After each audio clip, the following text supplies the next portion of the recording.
Hello, Cosmic Explorers. Welcome back to our channel where we dive deep into the mysteries of the universe. In today's video, we delve into the insights of Andromedan contactee Alex Collier. If you're as passionate about unraveling the secrets of the cosmos as we are, don't forget to hit that like button, subscribe, and ring the bell icon for regular updates on our galactic adventures. Remember, we host a live webinar every Friday at 2 p.m. Eastern Time, so don't forget to visit the link in the description for more information. But for now, here's today's video.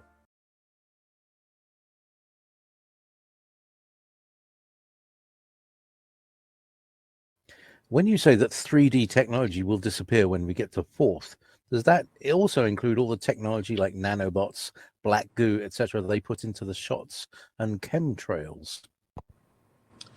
That's a really good question.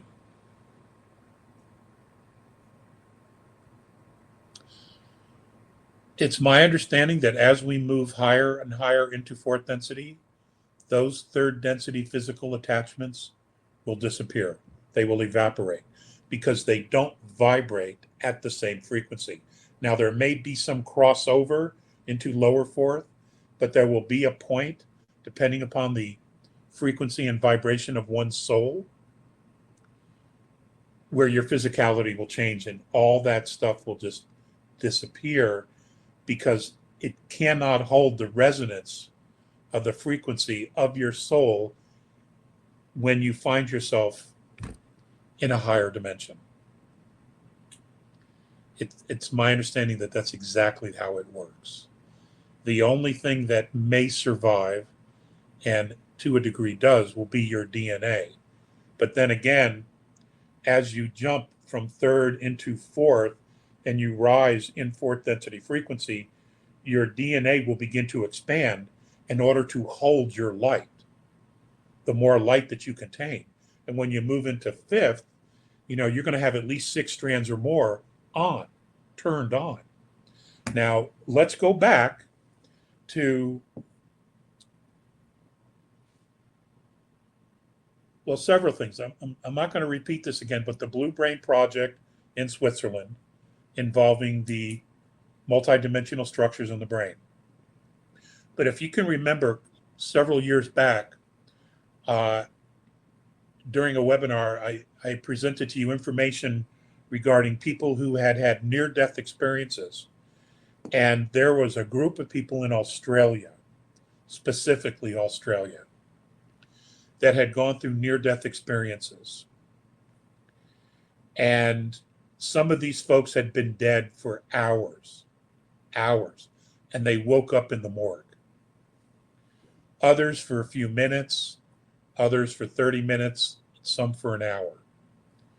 When they came back and they talked about their experiences, some group there had the foresight to do blood work on them and to check their vitals, etc. And what they realized is that some of them, when they came back, they had a third strand of DNA turned on. It was operative. Some had 4. One guy had 5 strands. I think it was 5 strands. 5 strands turned on. And they told these amazing stories, which was not shared in the white paper. But their physicality had changed. And the one guy who had been dead for quite a while, when he came back, he either had 5 or 6 strands turned on. He went into seclusion. He didn't want anything to do with people. So when he was free to go, he left the reservation. And that's because wherever they went, when they came back, whether it's the same soul or a walk-in scenario, I do not know. In order for their soul to hold, for the body to hold their soul, the body was forced to expand its DNA. And what I mean by that is, DNA is an antenna. It sends and receives.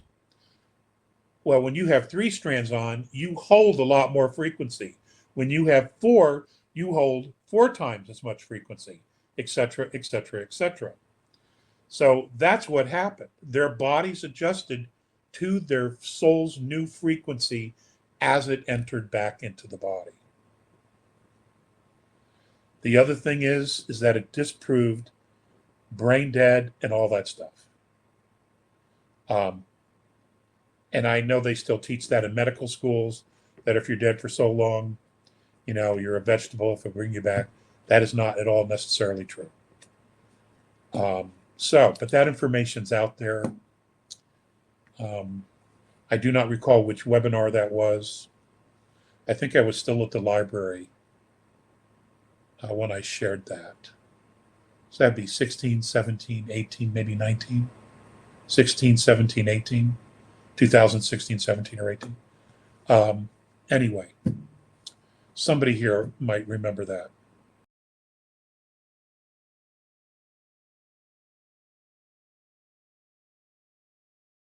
My grandfather fell out of a window while working for US AFE in Germany the day after Roswell. His body was shipped back to US 2 months later. Will we ever find out who was taken off planet against their will back then? I strongly feel my grandfather was one of the first crew. This broke our family, causing adoptions and genetic trauma, says Natalie Ann. Oh, I'm so sorry to hear that. I do. I think so. I think we're going to be told everything. It's going to come in stages. But I do, because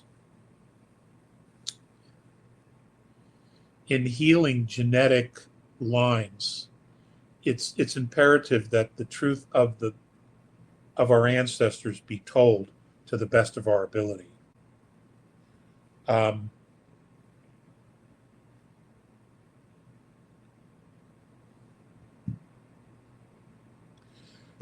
My gut instinct says yes, we're going to know. Now, how that's presented, I don't know. It may be with the holographic camera. Maybe we'll be given one of those, and each of us can get in, and it will show us not only our life but our lineage. It'll answer a lot of questions and pieces that we can tie together. It's pretty interesting stuff. That was a good question. Thank you.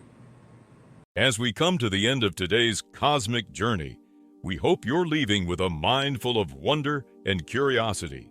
If you've enjoyed this video and believe in the importance of sharing Alex Collier's messages, please show your support by liking this video, subscribing to our channel, and clicking the bell icon.